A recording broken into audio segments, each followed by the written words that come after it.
अगर आप दिवाली पर कोई बड़ा खर्च करने की सोच रहे हैं तो आपके लिए अच्छी खबर है, क्योंकि सरकारी कर्मचारियों की सैलरी में बम्पर इजाफा देखने को मिल सकता है। इस साल केंद्रीय कर्मचारियों के डीए में 3% की बढ़ोतरी की घोषणा हो सकती है।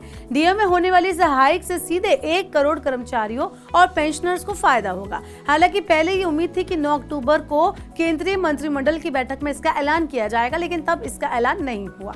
अब ताजा रिपोर्ट के मुताबिक इसकी आधिकारिक घोषणा दिवाली से पहले होने की संभावना है। बता दें कि महंगाई भत्ता सरकारी कर्मचारियों के वेतन का एक इम्पोर्टेंट पार्ट होता है, जिसका उद्देश्य महंगाई के प्रभाव को कम करना है। इसकी गणना अखिल भारतीय उपभोक्ता मूल्य सूचकांक यानी AICPI के आधार पर की जाती है। AICPI खुदरा मूल्य में बदलावों पर नजर रखता है और इसी आधार पर डीए में बढ़ोतरी की जाती है। केंद्रीय कर्मचारियों का डीए साल में 2 बार बढ़ता है, जिससे अप्रत्यक्ष तौर पर उनके वेतन में ही बढ़ोतरी होती है। हालांकि आमतौर पर ये घोषणाएं मार्च और सितंबर के आसपास की जाती है। जनवरी वाली डीए बढ़ोतरी की घोषणा आमतौर पर होली के आसपास की जाती है, जो मार्च में पड़ती है, और जबकि जुलाई वाली बढ़ोतरी की घोषणा दिवाली के आसपास होती है, जो आमतौर पर हर साल अक्टूबर या नवंबर में ही होती है। इस साल ऐसी उम्मीद है कि सरकार दिवाली के आसपास डीए में बढ़ोतरी का ऐलान कर सकती है। केंद्रीय कर्मचारी संगठन ने हाल ही में वित्त मंत्री निर्मला सीतारमण से अपील की थी कि वो डीए बढ़ोतरी से संबंधित घोषणा जल्दी करें।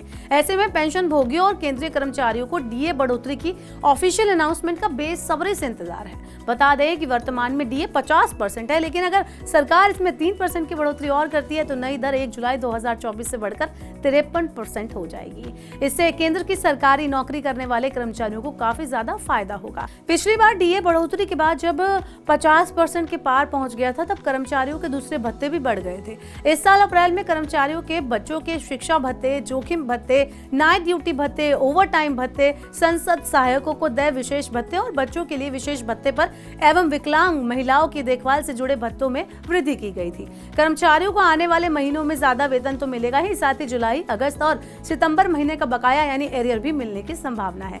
हालांकि अभी इसकी कोई आधिकारिक घोषणा, ऑफिशियल अनाउंसमेंट नहीं की गई है। गौरतलब है कि हिमाचल प्रदेश सरकार ने राज्य कर्मचारियों को पहले ही दिवाली के तोहफे दे दिए हैं। दुर्गा पूजा से ठीक पहले महंगाई भत्ते में 4% की बढ़ोतरी की गई है, जिससे 1.80 लाख कर्मचारियों और 1.70 लाख पेंशन भोगियों को सीधा फायदा मिला है। ऐसे में अगर केंद्र सरकार डीए बढ़ोतरी दिवाली से पहले ही करती है तो केंद्रीय कर्मचारियों की दिवाली बम्पर खुशियों की सौगात भरी साबित होगी। वैसे देखा जाए तो दिवाली के आसपास डीए में बढ़ोतरी केंद्र के साथ राज्य सरकारें भी करती हैं। डीए में एक मुश्त आय एरियर के पैसे पर बाजार की भी नजर होती है। हर साल की तरह इस साल भी बाजार दिवाली शॉपिंग के लिए सज चुके हैं। अब नौकरी पेशा लोगों के हाथ में पैसे आएंगे तो इससे बाजार में ऑटोमोबाइल से लेकर कंज्यूमर ड्यूरेबल की डिमांड में तेजी देखने को मिल सकती है। अब देखना होगा कि केंद्र सरकार कब डीए में इजाफे की अनाउंसमेंट करती है, और ये भी देखना होगा कि राज्य की सरकारें कब अपनी तिजोरी का रुख कर्मचारियों की ओर खोलती है। कर्मचारियों के साथ बाजार भी इसका इंतजार कर रहा है। आपका क्या कहना है इस बारे में, आप हमें कमेंट बॉक्स में बता सकते हैं, और ऐसे ही वीडियोस के लिए देखते रहिए मनी 9।